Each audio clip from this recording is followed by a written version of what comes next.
starts now. It's a neck-and-neck congressional race to November to replace a retiring Darrell Issa and represent a major coastal district in the North County.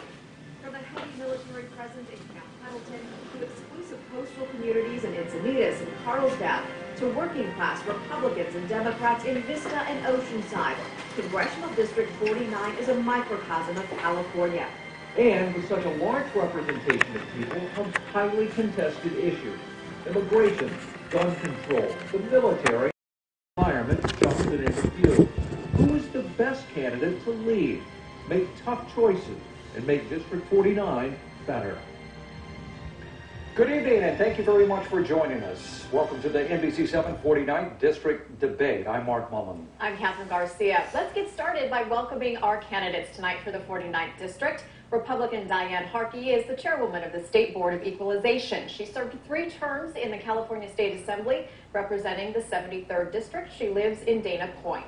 Democrat Mike Levin is also here. Mr. Levin has worked as an attorney focused on environmental and energy regulatory compliance and government affairs. He has served as executive director of the Democratic Party of Orange County, and he lives in San Juan Capistrano. Thank you both for being here, candidates. Thank you. And also joining us this evening is our pal, NBC7's Alex Pritchett. He covers politics here at NBC7, and he'll be joining us and asking the questions this evening. Okay, so you know a little bit about tonight. We're not going to be staging a traditional style debate, more of a discussion on a range of topics. Our sole focus is to provide as much insight as possible about the candidates to you, the voter, in 1 hour. Yes, we will cover the big topics important to the district, but Catherine, Alex, and I will also be posing questions that speak to leadership, loyalties, priorities, and we'll also squeeze in some short answer Q&A and a lightning round, all to give you more information about these 2 candidates.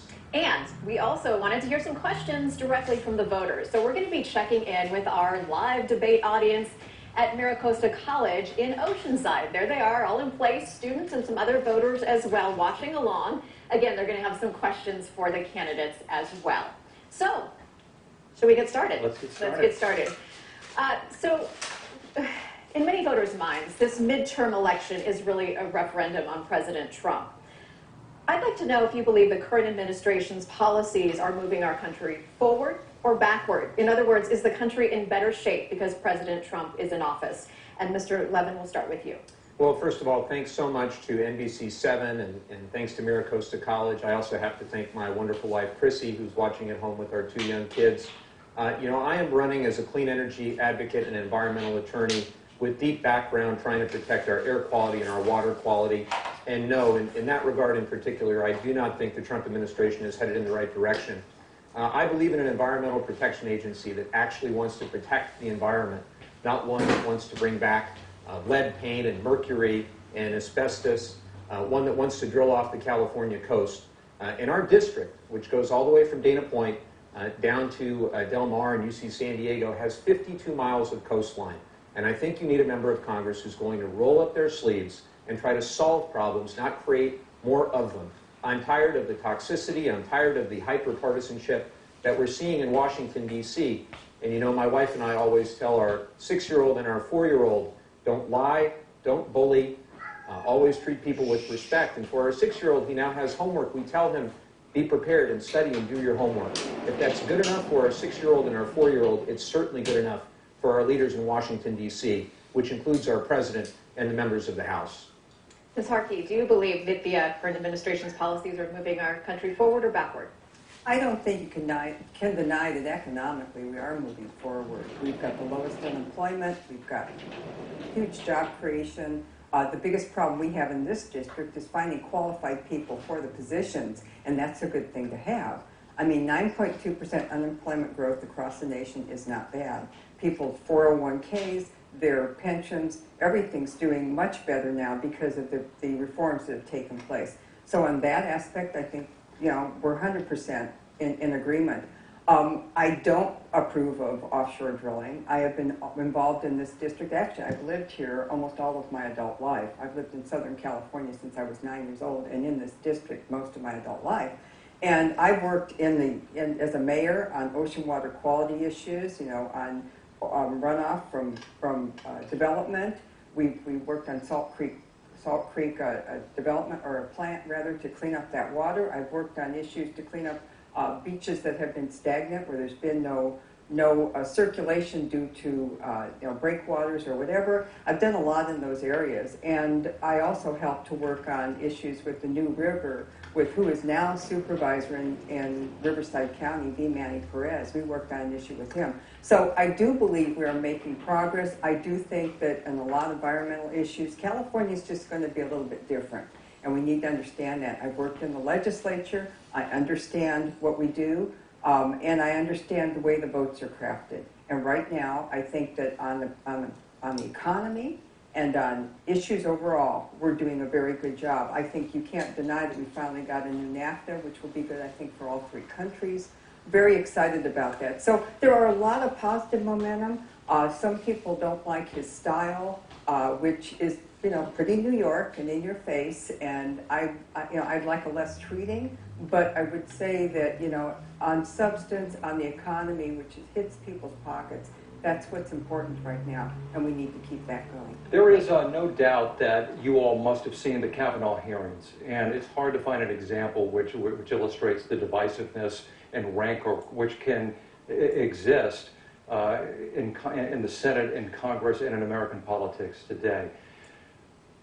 Neither of you is always described as a moderate, progressive, conservative. How would you all reach across party lines to try and get stuff done? Ms. Hartkeith, let's begin with you, please. I was actually able to do that. Not as much in the legislature because the party who runs the House controls the agenda, controls the bills, and there's a lot of gamesmanship to go in the bills. You might have a bill with one or two really good things, and then the rest of it you can't tolerate, but that's kind of an on-purpose game to be sure that one party is not voting with the other. I'm sorry, but that's the way it works. And I would tell you that I have a voting record, but I also have a record of service.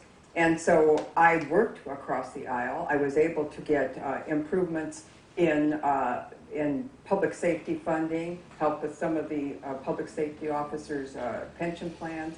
I was able to also work on, like I said, issues for cleanup. I worked on transportation projects for San Diego, because San Diego works very cohesively, Republican or Democrat. They try to get things done for San Diego. And we were able to do a lot of things collectively. But on the big, partisan divide issues, the ones that make the press, that's where the rubber doesn't meet the road as far as bipartisanship. But I think I know a lot of the California delegation that's in Congress right now. We've all worked together in the legislature, and I think I'd be able to hit the ground running to get some things done and to get cooperation. One of them being San Onofre. We have to get, the waste moved. Right. We need our whole delegation on board to do that, to put California at the top of the list. Okay. I think what people often try to do is say, I'm going to do this, I'm going to do that, but you need 219 votes in the House, and you need 60 votes out of the Senate to get anything done. So that means there's a lot of compromise. Right. Mr. Levin. I believe it's critically important that we work across the aisle on areas of bipartisan concern, one of which is the environment, and I have worked across the aisle for many years with Republicans and Democrats alike, and we have gotten a lot done. And I'm extraordinarily proud of the work that we've done in California on clean air and clean water. Senator John McCain recently passed away, and it struck me in a way that I did not expect, because for many years I didn't vote for Senator McCain, but I never doubted his patriotism, I never doubted his service to the country, and I always appreciated and respected that the reason he served was for a cause greater than his own self-interest. And I think we're lacking that in Washington today. We're lacking people who are thinking of greater than themselves. I do have to take exception to a couple of things that Ms. Harkey said. One is that our pension system really is under attack by this administration. Fewer and fewer people have pensions. 401ks and IRAs, nothing wrong with them, but only 32% of the eligible workforce invest in a 401k or an IRA, and too many of them are under-investing in those programs. There is rising inequality. I see it in our district. I've had 184 house parties all across the 49th district, and as I listen to people, their concerns, their challenges, making ends meet in an expensive place like North County, San Diego, over and over again, they are worried about the cost of living. They are worried about retiring with dignity.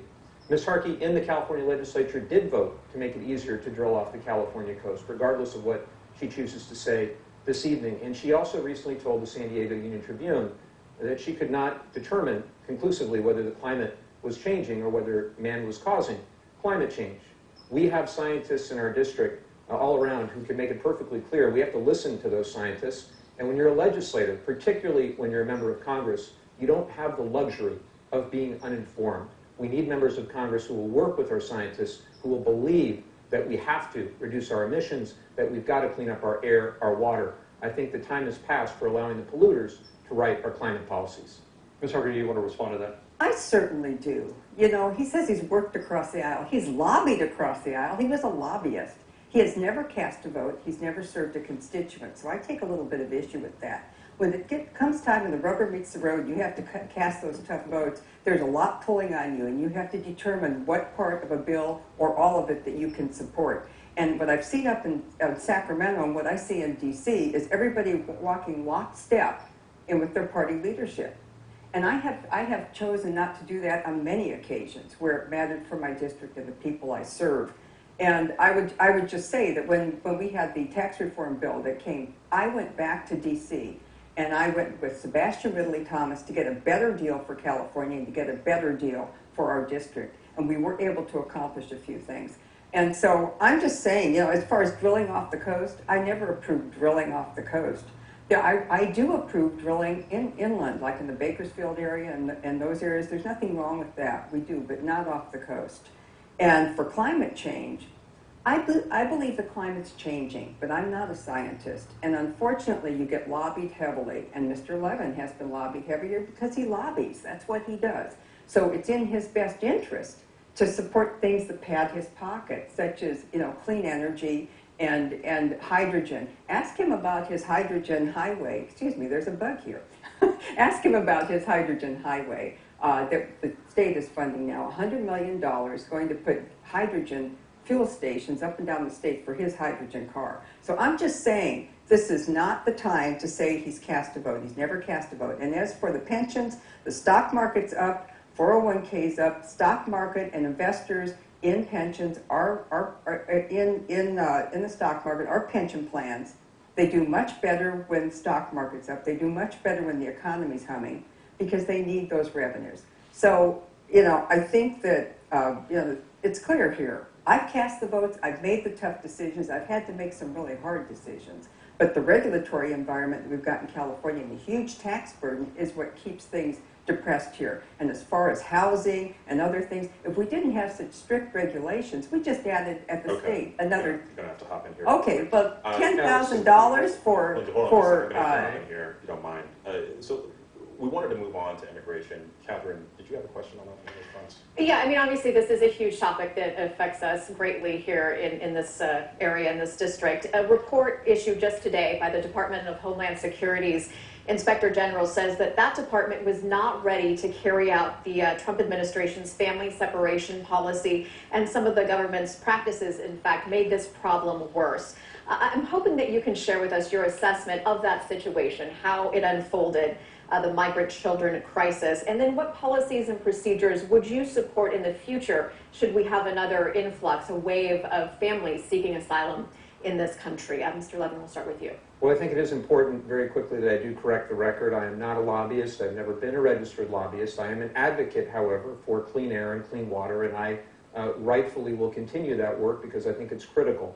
I also think our voting records, to the extent Ms. Harkey has one, they very much should be a part of the discussion. Her lifetime score with the League of Conservation Voters is 12%, one of the lowest in the California Assembly during her service.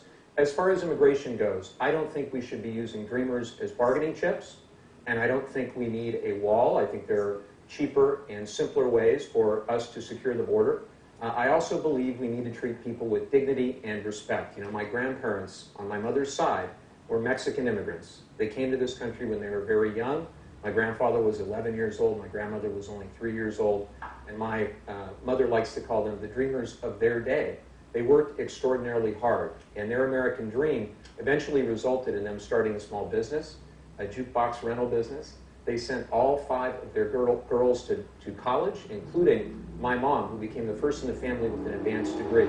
They believed in an America that is better what we're seeing today, the family separation, this fiasco. We need common sense. We need a path to citizenship for all of those who are contributing positively to our society and to our economy.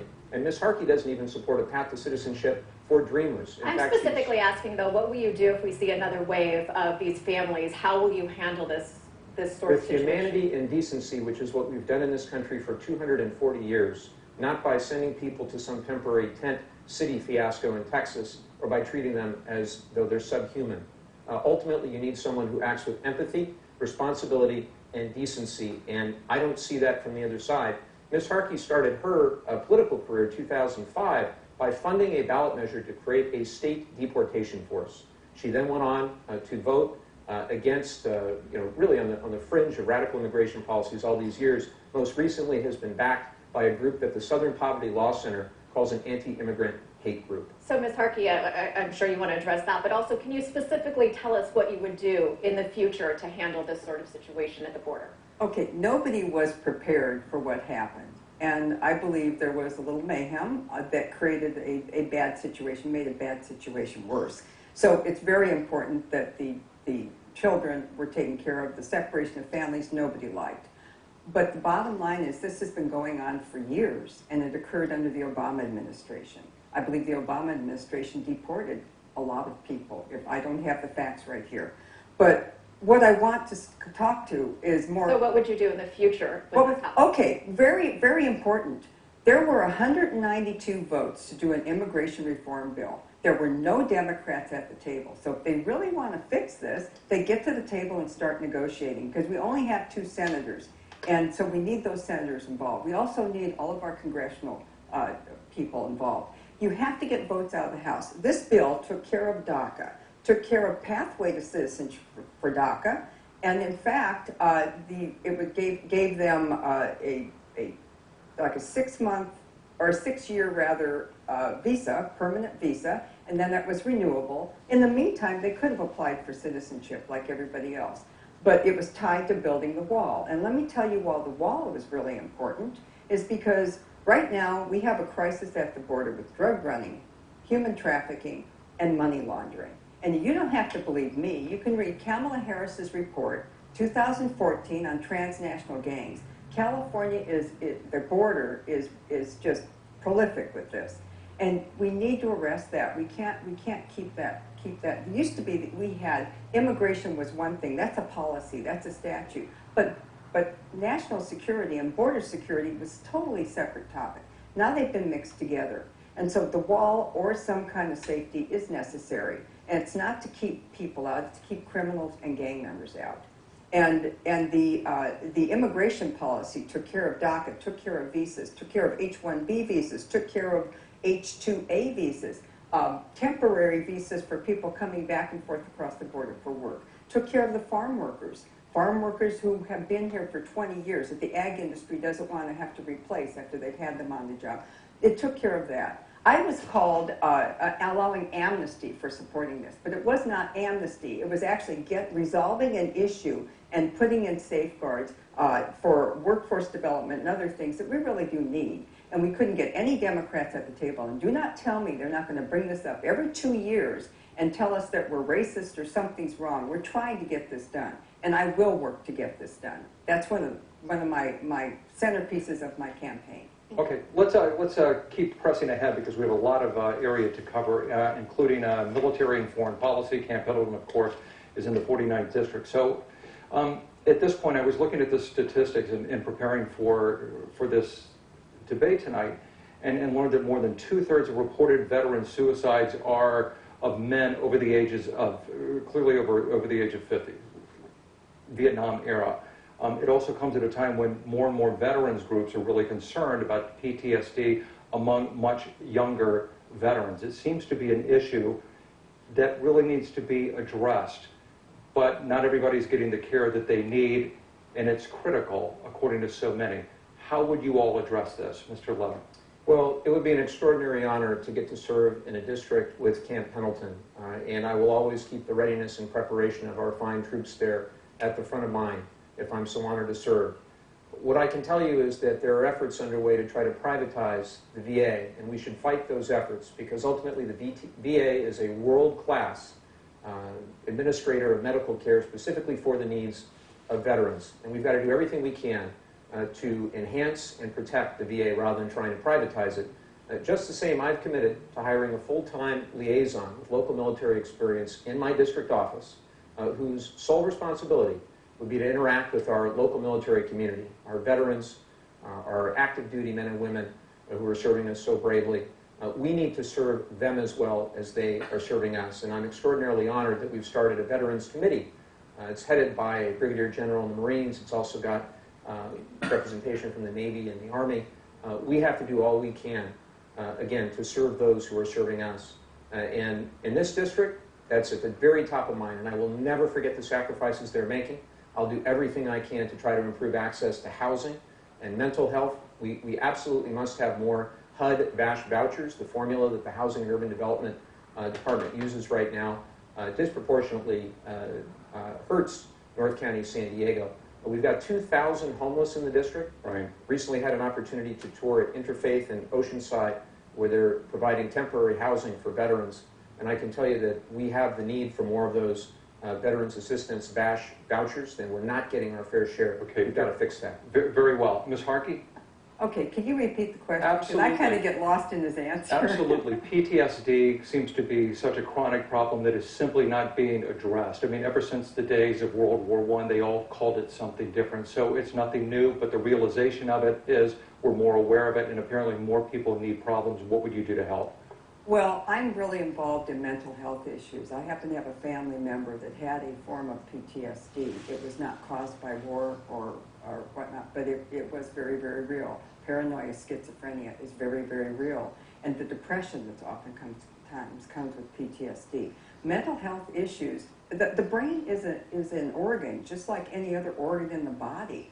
Right now, we only treat those issues, but they will be curable over time. I'm firmly convinced. I was down touring at UCSD. They're doing a lot of research on mental health. Financing through the government, through grants, NIH funding, very important. And I was also at Intrepid Warrior, I believe, is the name of the group that does the hospitals that are on Camp Pendleton. That is for brain injury and for trauma. And I think that there's 9 of those or 10 of those across the country. I fully support that effort because the research that comes out of there that will ultimately help our military families will, of course, come out into the general public over time. But there's a lot being done on this. It's not soon enough, but I think there's a whole host of things we need to do with regard to mental illness, and this is one. And I'm glad that people are finally recognizing it. It's not something that happens infrequently. Trauma affects the brain. And so I'm very supportive of it. I think that I've been on the base. I've had volunteers and I've been involved in the legislature. I've been involved at the board. I've worked research funding and tax breaks for the base. And I've also helped, and I think that the new budget plan that we just put out from Congress has really helped for the funding and for military increases, pay increases. So there's a lot of good things, but this is really a traumatic stage right now with mental health. And I think I'm glad that it's really getting recognized. Okay. There's a lot that can be done. Okay, very well. So at this point of the debate, we'd like to turn it over to our first live question from voters this evening. NBC7's Danny Freeman joins us now at Mira Costa College, now in Oceanside. Danny.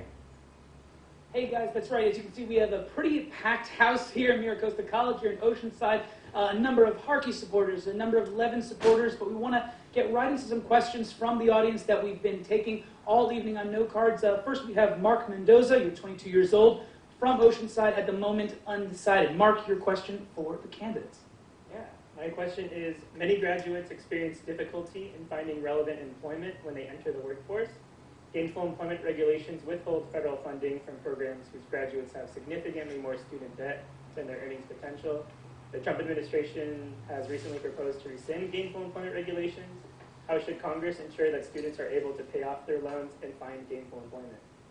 Thank you, Mark. See you guys in studio. Very well. Mr. Levin, want to start? Well, first of all, Mark, thank you for your question, and I would look forward to rolling up my sleeves and trying to work on this student loan crisis, which is $1.5 trillion, and it's the next bubble waiting to burst if we're not careful. What breaks my heart is when you see the high interest rates that are being charged to some students, as well as their parents. Now they're the parent plus loans where sometimes you see 13, 14% interest. I think we need to renegotiate those loans at lower rates. If the banks are borrowing from one another at 3 and 4%, there's no reason why students should be paying so much higher. I also think we need to expand loan forgiveness programs for all those who would like to seek a career in public service. whether that's undergrad or grad. And I'm a supporter of the College for All Act, which would really help those going to community college or four-year in-state universities. It would really help them get a leg up so they could choose the career path that was most relevant to their passion rather than the one that they had to choose because that's the only one that they could afford to pay back their student loans and be able to live in a place like Greater San Diego. So I want to also work with our local companies. Just the other day, I was with one of our larger aerospace And I'll ask you, employers. because we're not keeping a Sure. clock on this, if you could just keep your answers relatively short. We want to make sure before we hit the top of the hour to give Ms. Harkey a chance to respond. Of course, I'll be very brief. So the 49th District is the center of the innovation economy. Biotechnology, life sciences, clean energy technology, IT, aerospace, and defense. I want to do everything I can so that the companies don't need to look any further than our local schools, universities, and vocational programs so that Mark and others like him can find that job right here in the 49th District, and so they don't have such a huge student loan debt burden where they can't afford to live here. Okay. Ms. Harkey. Well, I've been really involved with the community colleges that use private sector and work with the colleges on intern programs and whatnot. And that's what's happening now in the biotech and biomed industry with the car dealers.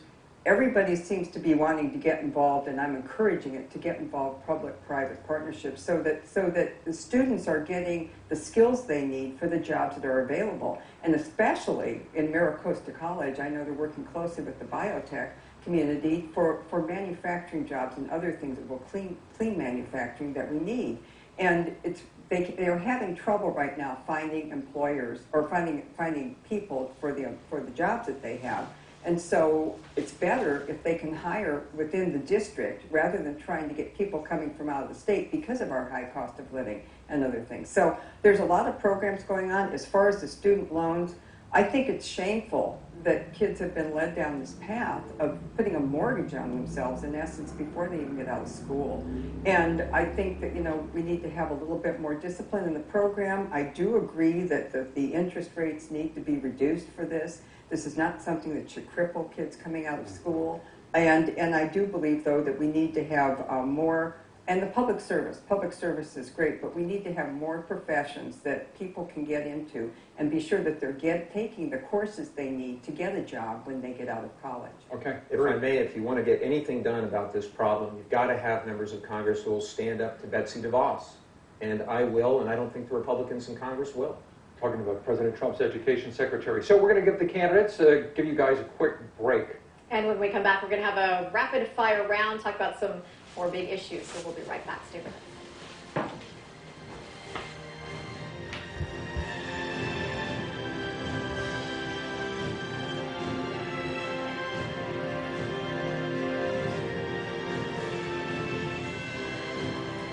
Back to the 49th Congressional District debate. Tonight, the two leading candidates are gracious enough to join us here in the studio this evening. Democrat Mike Levin and Republican Diane Harkey are here talking about a bunch of issues before the November election, which is now just a little bit more than a month away. Okay, this is what we're calling the lightning round. Candidates, we are looking for really quick answers here. Yes or no is great. One quick sentence if you feel absolutely necessary. No more than that. Alex is going to lead the charge. I'm going to tag in here. Okay. Ms. Harkey, we're going to begin with you. Would you support the creation and funding of a Space Force? Yes. Mr. Levin? We already have one. It's called NASA. Commander Mark Kelly said it was unnecessary. Okay. Mark, we're going to begin, or Mike, excuse me, we're going to begin with you. Should transgender troops be allowed to serve openly in our military? Absolutely. They are perfectly fit to serve, and how dare this administration go down that path and say that they cannot serve. Ms. Harkey? Certainly. Next up, should NFL players be banned by the league for kneeling during the national anthem? No, I think that's up to the league to decide whether or not they want viewers. No, my grandfather fought in World War II to provide people the opportunity to protest as they saw fit. Those who are protesting police brutality, yes, they can take a knee. Mr. Levin, the Iran nuclear deal, should we be in it? I think it was a wrong-headed decision to abdicate the nuclear deal. It wasn't perfect, but I think that we lack a cohesive policy as it pertains to Iran and much of the Middle East. I think we should not be in it. I think it was bad for us. It allowed Iran to build up nuclear weapons. I think everything's under negotiation right now. We're seeing a new world. Okay. Should the U.S. rejoin the Paris Climate Agreement? Ms. Harkey? No. Absolutely, we should. We went from a leader on climate to an absolute laughingstock, and we should be ashamed of this administration. Excuse me. No, no. We put our own industries and our own country at risk and allowed polluters to pollute. Ours is the And only so- industrialized nation in the entire All right, world this that is has advocated fast our Ours was the nation that was carrying the world. I'm sorry, We have you gone know. from a leader the world over on global climate change to a laughingstock. Well, you can lead as long as you're paying the way for everyone, All right, I'm but gonna hop in I don't here. really think I'm gonna hop that's in the way here. we want to do it. Mr. Levin, are the Yes. president's new tariffs with China a good thing? No, they are raising prices on American consumers. They are costing us jobs, and ultimately these tariffs are rejected by most in our district who know the local economy depends on good, free, and fair trade with our partners. Well, I guess the quick response is gone. So I'm just going to say that this is a negotiating point. I support free trade. I support fair trade. I think we've just seen what can be negotiated with NAFTA, and with NAFTA being negotiated, we're going to be able to negotiate a lot harder with China. Okay, let's condense these answers. We've heard a lot of campaign estimates talk about the spending in this district, upwards of $18 to $20 million estimated, I've heard from some of these camps, before November 6th. Is too much money being spent in this district? Yes, and I'm really honored by the fact that our campaign has been funded by grassroots contributions, not a dime in corporate PAC money. Ms. Harkey's campaign has been funded by the National Rifle Association, the Koch brothers. Sorry to We hop do in. need Short campaign answers. finance reform, Alex, absolutely. Okay, yes, there's way too much money, and most of it's dark money coming from outside the district to fund Mr. Levin's campaign. All of my campaign dollars have been hard-earned and hard-raised in this district. And so I don't have any IEs or outside funding coming in to carry me. He's been carried over the line with a lot of outside money. I'm gonna He hop doesn't back in have here. a Sorry, he doesn't I'm have a gonna strong hop back in district here. following. Again, rapid fire. We want to get through all We'll of find them. out on A lot of election them. day. Okay, Ms. Harkey, who has been the best president in the United States ever? Oh my goodness, we've had a lot of really great ones. I think Abraham Lincoln was definitely one of those, that he stood the line, gave up probably a big part of his life to set the slaves free and to try to make some unison in the country. Mr. Levin? Well, we actually agree on this. I thought Abraham Lincoln was an extraordinarily effective president, and I wish the current Republican Party would more embrace his legacy. Okay. Should we reform the Electoral College or keep it as is? Mr. Levin? I think it should be reformed. I think it's... Please, go ahead. Ms. Harkey? I think it serves its purpose, and I don't think there's anything wrong with it. I think when you lose an election, you get upset, but you know, it is what it is. What is the biggest military threat the United States faces at the moment? Ms. Harkey? Probably military threat. I would say you've got, you know, I mean, there's a lot of Cold Wars right now, so I would say maybe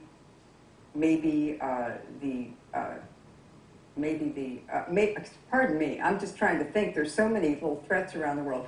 I'm thinking maybe it's the, Iran is a problem. I think, yes, Iran. Okay. Mr. I'm Levin? deeply concerned about North Korea. This president went from asking for fire and fury, now saying that we have a love affair with Kim Jong-un. Okay. We need consistency and clear-headedness, not this volatile foreign policy. Have you ever participated in a protest or demonstration? If so, which one? Mr. Levin, will begin with you. I protested happily in many of them in front of Darrell Iss's office. There were 68 rallies that were organized by great people across this district, many of whom had never been out and protested before. 68 of them led to Darrell Iss's retirement. I probably attended 25 or 30 of them. We even caught Darrell Issa up on the roof at one of them. Ms. Harkey? Well, that was great showmanship. I've actually protested for real people at real places. I protested to try to fight this gas tax. That's a problem. We pay some of the highest gas taxes anywhere in any state. So I really think that, when you have hired help to show up to protest for you, I don't think that shows a true spirit. I'm going to hop in here because, Mark, I think you have a really important topic that this kind of leads into. Which speaks to leadership, and this will be a bit of a variety as well. But let me begin by asking you all, on what issues do you differ from the highest ranking members of your party? For you, Ms. Harkey, President Trump. For you, Mr. Levin, Nancy Pelosi. Well, I think I'm more aggressive when it comes to clean energy than many members of my party who want to see continued reliance on fossil fuels for many decades to come. I think we need to get over our dependence on fossil fuels as soon as we can. I'm proud of California passing SB 100, which enabled 100% clean energy for our investor-owned utilities by 2045. And I think we can take that kind of leadership to Washington and try to get things done. And ultimately, if we don't do it, our kids and our grandkids are going to pay the price in dirtier air, dirtier water, and a dirtier future. I don't think that's what we want. Ms. Harkin. I think I differ from the administration a lot with the offshore drilling and other things that affect California in particular. I also had a little bit of pause with the tax reform bill. I'd like to go back and make some modest changes to it to help us get more SALT refund from the property tax. I think it's really important in California. And as far as SB1 and clean energy, some of that is going to be supporting the roads and whatnot, but most of it's going to the state's, or it's all going to the state's general fund. When it goes to the state's general fund, it gets swiped and used for other purposes. So that's why I can't support that. Okay. This is kind of a two-part question, but very much all part of the same topic. I'm wondering if you think Special Prosecutor Robert Mueller is conducting a political witch hunt. And I'd also like to know, as part of your answer, if you think the president should testify before the special counsel. Ms. Harkin, can start with you. I don't think the president should testify before special counsel. I think the president, I believe, has some sort of immunity, and I think enough chaos in the administration right now and enough chaos in the Democrats that are opposing him with resist. I don't think it's good. I think the special counsel will continue on with his job, which he seems to be doing, get to the bottom of the problem, find out if there was Russia collusion and if where and when and how it happened. But I think that this has become much ado about nothing. Let the prosecutor do his job, and then let us come back with the facts. Mr. Levin. Well, if it was a witch hunt or is a witch hunt, it's the most extraordinarily successful witch hunt in the history of witch hunts. And I guess it is Halloween. But Robert Mueller needs to be able to conduct his investigation without the politicization of the House Intelligence Committee as it's led by Devin Nunes. Devin Nunes has withheld relevant testimony and information from Mr. Mueller and his investigators that would have made, I think, significant progress in the investigation.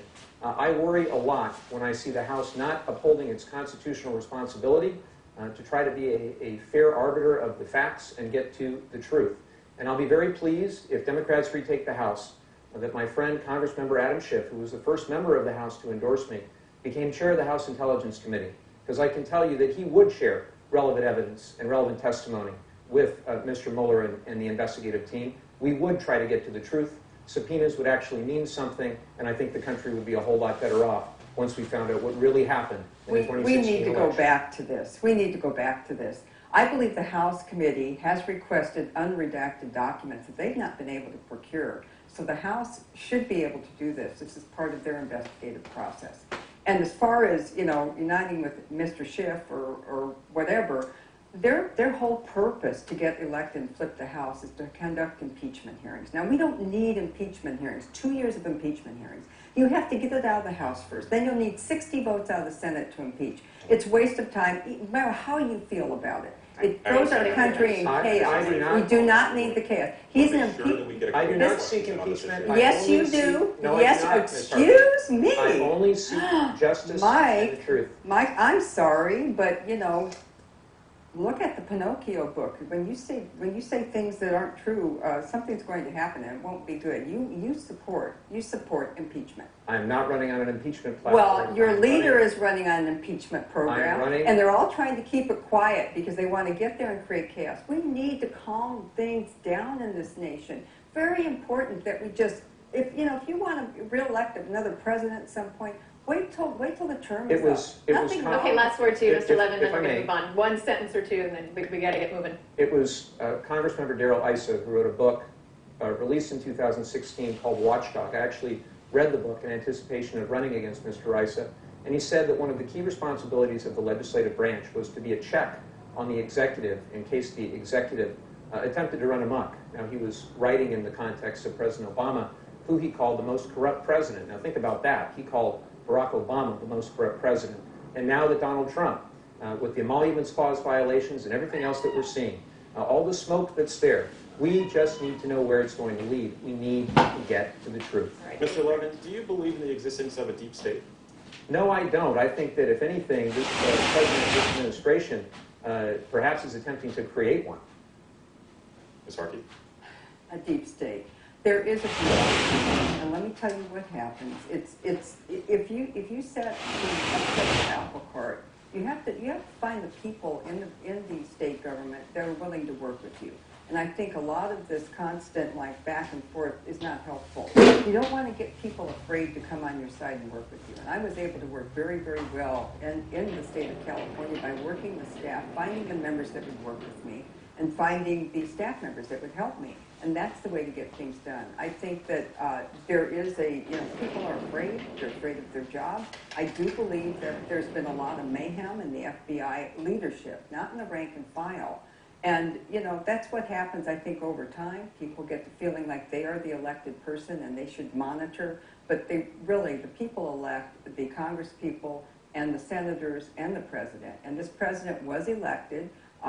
As much as it may dismay some, I think he's got a strong following and he's done a good job in the economic policy area. Speaking of the economy, that's where I want to turn to now. The economy is doing well. Unemployment in the district is low, but when you look at research from mortgage backers, HSH in particular, it shows the average San Diegan needs to make about $131,000 in the county to afford a home here. What would you do about this, Ms. Harkey? We'll begin with you. Well, one of the things I think we need to understand in San Diego that, we have, federal government land and tribal land, a lot of it. And so there's very scarce resources here to build. We're practically built out. And so I don't think people notice that when they drive up and down the freeway. They see a lot of open space, but it's not open space. It is really not buildable. So I think whatever we can do to make things a little bit more affordable and also to increase transportation options for people, to put in the roads and the freeways and the things that we need so that people can live further away but still get to work. I think San Diego has some of the worst traffic I have ever seen. And it seems to be almost continual now. So people are in their cars, but they're having to commute long ways because that's where the housing is. And you can't move them all downtown. So I think we need to improve transportation. We need to cut down on some of the regulation. Some of the regulation is increasing the cost of homes, like the $10,000 now for solar panels that have to be on new homes. It's very difficult to decrease the price of housing if you're going to keep adding to the burden of building it. Land use is another thing. Land, I think about 50% of cost of building a home is in land. So to the extent that you can help with the regulatory environment and the planning approval process, you will in fact get lower priced housing. Okay, Mr. Levin, there was a lot there, but go for it. Well, I think it starts with tax policy. This tax plan, as it's impacted most working families in our district, has been a negative. The reality is the state and local tax deduction was capped at $10,000. The mortgage interest deduction was capped at $750,000. And if you want to see a great example of an op-ed where it uniquely discussed the problems with the tax policy as it pertained to California taxpayers, look no further than a 2017 op-ed written by Darrell Issa when he explained that this tax policy was uniquely unfair to Californians, and that's why he opposed it. Now, the problem is that we need infrastructure, we need housing, but instead we've given the money for infrastructure, the federal investment in infrastructure that should occur, away for the Republican tax plan. 81% of the tax breaks have gone to the top 1% of tax earners. The average commute in our district is 27 minutes. There is a lot of traffic, and we need a significant amount of federal infrastructure investment. And if we were to do that, not only would it help with that commute time, so people could spend more time with their families, but it would also reduce the burden on the state and local government, which seems to be the topic of much political discussion these days. Let the federal government do its job on infrastructure, and if Democrats retake the House and perhaps the Senate, I think we could work with this president on an infrastructure proposal that would greatly benefit the residents of San Diego. We also need more affordable housing. We need housing that's transit-oriented. We need to do everything that we can to ensure that housing and urban development corrects its funding formulas. As of right now, we've got one of the highest per capita needs for affordable housing, but we're in the middle of the pack as it pertains to our federal funding for that housing because of the age of our housing stock. My friend Congressman Scott Peters is somebody who's working on that. I'd be interested in working closely with him on it. I know we can get it done. Something else that affects everybody is health care, of course. Mr. Levin, you support eventual, at least, Medicare for all. Ms. Harkey, you do not. I'd like you to tell one another why you think the other person is wrong. And we'll start with you, Mr. Levin. Well, what I believe is that we've got to protect the Affordable Care Act first, because when I look at the impact of the Affordable Care Act in our district, before there was 15% uninsured, today it's 6.4% uninsured. But what I worry about is what the Republicans in Congress are trying to do to destabilize the exchanges. The average family of four, their health care premiums would go up by $2,700 next year under the Republican plan. What they also want to do is have an age tax. They tried to pass what they called Trump Care, or the so-called American Health Care Act, and what it would have done is increase premiums for those between ages 50 and 64 up to 5 times. I think we need to reduce costs for those in that age range, not increase costs. And I must remind that Ms. Harkey voted 5 times while in the California Assembly against coverage for those with pre-existing conditions. She voted against expanding Medi-Cal in California. She voted against women's health coverage, mental health coverage. Those are the facts. I recommend everybody take a look at her legislative record, because she does have a voting record and she needs to be held to account for it. Ms. Harkey. Well, it's real nice for Mike to say what he would do, but he's never cast a vote. So let me just tell you, his plan is a $32 trillion over 10 years. Now, we would have to double the income tax, and we would have to throw probably seniors off. There would be no workplace-provided health care plans. This is a terrible plan. Right now, Medicare itself, or Medicare is kind of underfunded. What's happened in California, and the reason I voted against those things, is because Medicaid itself, as the single-payer health plan that he professes to want, because he tells everybody we're eventually going to have to get there, that cuts off providers, doctors. You can have a health insurance policy, but it doesn't mean you're going to find anyone to provide for you. And this is what was happening under Obamacare, not necessarily in California because we have a huge market, but across the nation, providers were disappearing, and so were insurers. So there's a better way. What Obamacare was throwing people out of the market, doubling their premiums, and creating shortages. Now, what the Republicans just passed, or in the House, did not fix that. And it's really kind of unfortunate. There's a lot of things that it did take care of, but it did not fix the problem with pre-existing conditions. I think we can do better. I think there's some areas of the ACA, it's obvious we're not overturning it. We need to probably beef that up where it works. But I do know that the Medicaid funding that's coming to California is not enough. It's constantly being decreased as a reimbursement to the doctors, and the doctors are leaving right now. And that's why they're asking for more H-1B visas to bring people from out of the nation into the nation to practice medicine. And so I think that's wrong. I think we do have to be sure that the doctors are being, being reimbursed at a proper rate. We need to keep them. And we also need to be sure to understand that across the United States, markets are different, population centers are different. And so Medicare for all, a $32 trillion, or Medicare for all, a $32 trillion increase is not where we want to go. All right, thank you very much. I know it's a big topic. We could talk about it for a long time. We want to make sure that we save some time for those voters and the students that are out there that wanted to ask some questions and weigh in on this. That's right. So we'll head back to Mira Costa College in Oceanside, where NBC7's Danny Freeman is, and a lot of students and stakeholders patiently waiting. Thank you, and take it away. You bet. And I'd just like to say that I think everyone here very much enjoyed the rapid fire portion that you guys just went through. We have more questions here. I'm going to get straight to it. We have Erica Guerrero right here. Would you mind standing up for a moment? Erica lives in Oceanside. She's 31 years old and is undecided. Tell me, what would you like to ask these candidates? So my question is, I lived in Carlsbad for 25 years and now recently had to move to Oceanside because of housing costs rising. And my question is, how do you plan to involve residents in the decision-making process in our town? Back to you guys. All right, Ms. Harkey, we'll start with you.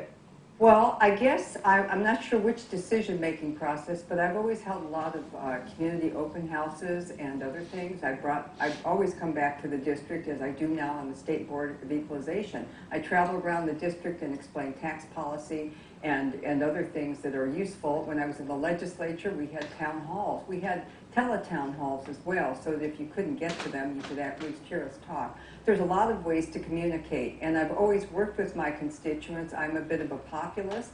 I see my constituents' needs. I try to work with them as best I can, and where I can't, I try to explain what the problem is. Mr. Levin. Well, what I pledged is that I would want to have one town hall meeting a month, at least, and the voters will let me know if they get tired of that. You know, Darrell Issa has had 3 of them in a decade, and I think that's a big reason why A lot of people in this district are seeking different representation. They want to see somebody who's actually going to roll up their sleeves, work with the community leaders, and try to get things done, try to solve problems for the community, not create more problems. And I'm really honored by the fact that in virtually every city, I've been endorsed by the mayor or a couple of city council members. I don't need any on-the-job training to call them up and to begin to have those meetings necessary to address the specific problems in their areas. We've got 10 amazing cities in this district. Each of them has their own unique needs, their own areas of interest, but I know that I'll be a representative that can bring them together for the common needs of our district and hopefully for greater San Diego as well. All right, let's get back out to Danny, see if we can get one more question there from Oceanside for the candidates. Danny? You bet. Right here I have Henry Molina. You're 25 years old. You're also undecided at the moment, and you live in Carlsbad. Is that right? Correct. Go ahead. Excellent. Good evening, candidates. My question is that the studies have shown that freeway expansion encourages more use over time and does not reduce traffic or pollution. How would you change policies at the federal level in order to meet public and environmental needs? Back to you guys. Thanks, Danny. All right, Mr. Levin, we'll start with you this time. Well, we need to invest in mass transit, clean transportation, and that's exactly what I would do. I think we're using an outdated model when we're only talking about freeway expansion. The reality is we've got some extraordinarily sustainable communities in our district, cities that have already started down the path towards community choice aggregation, towards getting to clean energy. I want to be their partner, I want to be their advocate, and ultimately bring federal dollars to bear for those clean transportation and clean energy projects of the future that will ultimately help the quality of life and reduce emissions for all of the residents of the 49th District. That's what we want. We're a coastal community, 52 miles of coast from north to south. You need a member of Congress who's going to believe in climate science, who's going to fight to reduce emissions, and who's not going to give in to the Koch brothers. One of our campaigns has been funded from their money, and one hasn't. Ms. Harkey. Okay, I'm sorry. You know, he's been funded from everybody out of this district and everybody out of the state. So, you know, if there's a campaign contribution that somebody finds offensive, bully. But I have represented this district, and I've worked on transportation policy. And what we have, particularly in Carlsbad, is a huge growth in the population. That was a small city. It's now 103,000 people. So you can do some public transit, but people are getting around. Now in Carlsbad, that's where the traffic just backs up terribly. So if in fact you can find a hub that public transportation works, but there's ride sharing, lane sharing, other options we can have along the freeway axis to give people, I mean, they've got it on I-15. You see where the road actually moves so that you can go one way altogether and come back the other way. And I also support, you know, just generally talking with the population, seeing what they need, seeing what they want, but not everybody wants to be on trains and bike back and forth to the depot. I think that doesn't work. We have families that need to get around. We have families that have activities. We need to be sure that there's ability for people to commute, as well as people to drive in their cars and get around when they need to. We have been put on a road diet by Sacramento, and with this new transportation funding that's being talked about out in D.C., we'll be able to get a little bit of everything in it. Okay, it's amazing how many topics there are and how quickly an hour goes, and you guys have done really good work, and thank you for letting us corral you from time to time. We're just about out of time. We wanted to leave you all about a minute or so just for some closing thoughts. Mr. Levin, want to begin? Well, I want to again thank NBC7 and our friends at MiraCosta College. I'm so extraordinarily honored to be running for this office and have met so many incredible people along the way who truly care about this community. You know, my opponent, Ms. Harkey, recently told Breitbart that if Democrats retake the House, quote, it'll be like California all over the nation. I have to remind her that we're both running for office here in California, and I happen to love California. I was born here, raised here, and I'm so proud of our state now more than ever, where we stand up for a cleaner environment for one another, where we believe in equal opportunity, where we protect those who are most vulnerable in our society, and I want to bring more of those California values to Washington, D.C. I think it's so critically important that we have a member of Congress who isn't just a rubber stamp for the Trump administration. If you send me to Washington, D.C., I will work extraordinarily hard for the communities of this district. I'd be honored to have your support. Okay, 1 minute, Ms. Harkey, please. Final thoughts. Thank you. I have been honored to represent this district for about 10 years in the legislature as well as on the State Board of Equalization for Tax Policy. I understand what it takes to get votes out of the House, and I have worked very, very hard for this district. in every measure. I passed bills in the legislature that work for clean water and clean air, and I have also worked on transportation policy. I'm very proud of my record. My opponent thinks he's going to do things and he's going to stand up against the Trump administration. That means impeach. We do not need to go back and forth about this administration.